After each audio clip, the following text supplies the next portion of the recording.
Hi hello నమస్తే welcome back to our channel money vlogs. అందరు ఎలా ఉన్నారు? నేనైతే చాలా బాగున్నాను. మీరు కూడా బాగుండాలని అయితే మనస్ఫూర్తిగా కోరుకుంటున్నాను. ఈరోజు అయితే మంచి వీడియోతో అయితే వచ్చేసిన. ఏంటి అనుకుంటున్నారా? ఈరోజు మన వీడియో వచ్చేసి ఆలు పరోటా చాలా సింపుల్ అండ్ ఈజీగా చాలా తక్కువ టైంలో ఏ విధంగా చేసుకోవాలని అయితే ఈరోజు చూపించబోతున్నాను. వీడియో అయితే లాస్ట్ వరకు చూడండి. చిన్న చిన్న టిప్స్తో అయితే చూపించబోతున్నాను అనమాట. సో లేట్ చేయకుండా ఇప్పుడైతే ప్రాసెస్ అయితే చూసేద్దాము. దానికోసం అయితే నేను ఒక 4 ఆలు ముందే ఉడకబెట్టి పెట్టుకున్నాను. ఉడికించుకొని పైన పొట్టు తీసేసి పెట్టుకున్నాను. తర్వాత వచ్చేసి ఒక కప్పు గోధుమ పిండి, తర్వాత కొత్తిమీర సన్నగా కట్ చేసి పెట్టుకున్నాను. అదేవిధంగా ఉప్పు, కారం, పసుపు, గరం మసాలా, తర్వాత వచ్చేసి కసూరి మేతి కూడా తీసుకున్నా. అంటే కసూరి మేతి అంటే ఎండబెట్టిన మెంతి ఆకులు ఉంటాయి కదా, అవి అనమాట.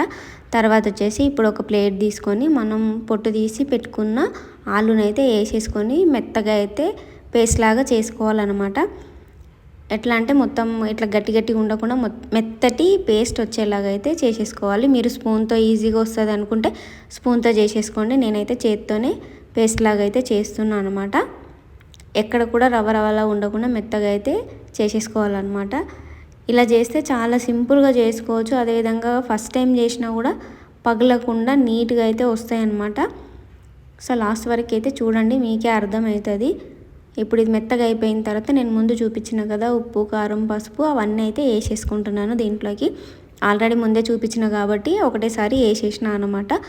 ఎవరికైనా కన్ఫ్యూజ్ అయితే మళ్ళీ ఫస్ట్లో చూడండి, అర్థమవుతుంది. ఇప్పుడు సన్నగా కట్ చేసి పెట్టుకున్న కొత్తిమీర కూడా వేసేసినాను. మీరు కావాలనుకుంటే కరివేపాకు వేసుకోవచ్చు. అదేవిధంగా ఉల్లిపాయలు కూడా సన్నగా కట్ చేసి అయితే వేసుకోవచ్చు అనమాట.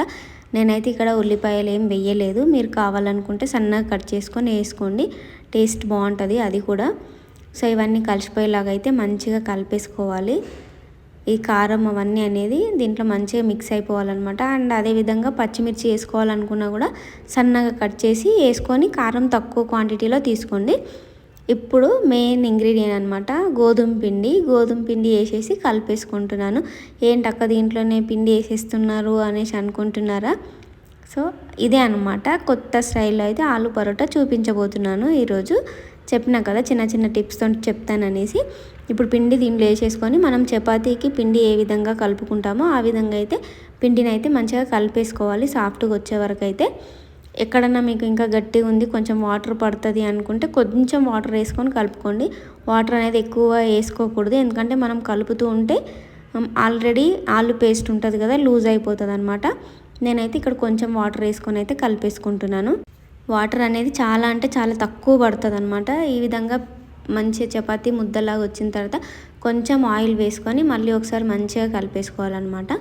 సో ఇక్కడ ఆయిల్ అనేది మీ ఇష్టం. ఆయిల్కి బదులు నెయ్యి కూడా వాడచ్చు. నేనైతే ఆయిలే వేసినాను. తర్వాత వచ్చేసి ఈ విధంగా మంచిగా కలిపేసుకున్న తర్వాత మీకు టైం ఉంది అనుకుంటే ఒక 10 నిమిషాలు పక్కన పెట్టేసుకోండి. నానితే మంచిగా వస్తాయి అనమాట. లేదు టైం లేదు అనుకుంటే ఎంబడే చేసేసుకున్నా కూడా బాగానే వస్తుంది, నో ప్రాబ్లం. ఇప్పుడు స్టవ్ వెలిగించుకొని ప్యాన్ పెట్టుకున్నాను. అది వేడయ్యే వరకు మనం చపాతీ అయితే రెడీ చేసుకుందాము. చపాతీ అంటే అదే అండి, పరోటా రెడీ చేసుకుందాము. ఆల్రెడీ మనం అన్నీ వేసి కలిపేసుకున్నాం కదా. ఇప్పుడు ఆ పిండిని మనకి ఎంత సైజులో కావాలో అంత సైజులో తీసుకొని మంచిగా రౌండ్గా ఉండేలాగా అయితే చేసేసుకుంటున్నాను. చూస్తున్నారు కదా ఈ విధంగా. తర్వాత వచ్చేసి కొంచెం పొడిపిండి వేసుకొని మనం చపాతీ ఏ విధంగా చేస్తామో అదే విధంగా అయితే చేసేసుకోవాలి. యాజ్ ఇట్ ఈజ్ చపాతీ ఏ విధంగా చేస్తామో అట్లనే చేసుకోవాలన్నమాట. చూడడానికి చాలా కలర్ఫుల్గా అండ్ చేయడానికి చాలా ఈజీగా చాలా తక్కువ టైంలో అయితే చేసుకోవచ్చు అనమాట. ఫస్ట్ టైం చేసినా కూడా ఎట్లాంటి ప్రాబ్లం లేకుండా అయితే నీట్గా చేసుకోవచ్చు. ఇప్పుడు పెనం వేడైన తర్వాత మనం చేసుకున్న చపాతీని అయితే వేసేస్తున్నాను. దీనిపైన కొంచెం ఆయిల్ వేసుకొని కాల్ చేసుకుంటే చాలా అంటే చాలా బాగుంటుంది అనమాట. మీకు ఇంతకుముందు చెప్పిన కదా, ఆయిల్కి బదులు నెయ్యి వాడాలనుకున్నా కూడా వాడచ్చు. నేనైతే ఆయిలే వేసేస్తున్నాను. ఈ విధంగా 2 సైడ్ల ఆయిల్ వేసుకొని కాల్ చేసుకున్నామంటే ఎంతో టేస్టీగా ఉండే ఆలు పరాటా అయితే రెడీ అయిపోతుంది అనమాట. ఇప్పుడు మిగిలిన పిండినంతా కూడా ఇదే విధంగా చపాతీ చేసేసుకొని కాల్ చేసుకోవడమే, అంతే అనమాట. మీకు కొంచెం పెద్ద సైజు కావాలనుకుంటే ఇక్కడ ఉండ అనేది పెద్దగా తీసుకొని చేసుకోండి. అంటే పిండి ముద్దని కొంచెం పెద్ద సైజులో తీసుకున్నట్టయితే చపాతీ అనేది పెద్దగా వస్తుంది. నేనైతే నార్మల్ సైజులో చేసేసుకుంటున్నాను. ఈ విధంగా అయితే అన్నీ చేసేసుకొని మంచిగా నీట్గా అయితే కాల్ చేసుకోవాలి. మనకి ఆయిల్ అంటే ఆయిల్, నెయ్యి అంటే నెయ్యి, మీ ఇష్టం వచ్చిన దాన్ని వేసుకొని అయితే రెడీ చేసుకోవచ్చు అనమాట. సో ఇలాంటి వీడియోలు మీరు ఇంకా చూడాలనుకుంటే ఫస్ట్ మన ఛానల్ని సబ్స్క్రైబ్ చేయండి. వీడియో లాస్ట్ వరకు చూసిన తర్వాత నచ్చినట్టయితే ఒక లైక్ ఇవ్వండి. మీ ఫ్రెండ్స్కి ఎవరికైనా యూజ్ అవుతుంది అనుకుంటే తప్పకుండా షేర్ చేయండి. సో పక్కనే ఉన్న బెల్ బటన్ని కూడా ప్రెస్ చేయండి. నేను వీడియోస్ అప్లోడ్ చేయగల మీకైతే నోటిఫికేషన్ అయితే వస్తుందన్నమాట. సో ఈ విధంగా ఇప్పుడు కాలింది కదా, మంచిగా ఆయిల్ వేసేసుకొని దీన్ని తిప్పేసుకుంటున్నాను అనమాట. చూడ్డానికి అయితే చాలా అంటే చాలా కలర్ఫుల్గా ఉంది. చూస్తుంటేనే నోట్లో నీళ్ళు అయితే ఊరిపోతాయి అనమాట, అంత బాగుంటుంది. పిల్లలకు పెట్టినా కూడా చాలా మంచిగా తింటారు అనమాట, సతాయించకుండా తక్కువ టైంలో తినేస్తారు. అంతే అనమాట, చాలా సింపుల్గా ఆలు పరాటా అయితే రెడీ అయిపోయింది. చూస్తున్నారు కదా, దీన్ని కర్రీతో కానీ పెరుగుతో కానీ ఎట్లా తిన్నా కూడా బాగుంటుంది అనమాట. మీరు చికెన్ కర్రీలో కూడా తినొచ్చు. నేనైతే ఇక్కడ పెరుగు అండ్ ఆలు పరోటా అయితే తీసుకున్నాను అనమాట. టేస్ట్ అయితే చాలా అంటే చాలా బాగుంది. నేను చెప్పడం కాదు, ఒకసారి మీరు ట్రై చేసి చూడండి ఎట్లా వచ్చింది అనేది మీకే అర్థమవుతుంది. మరి తప్పకుండా కామెంట్ చేయడం అయితే మర్చిపోకండి. బాయ్.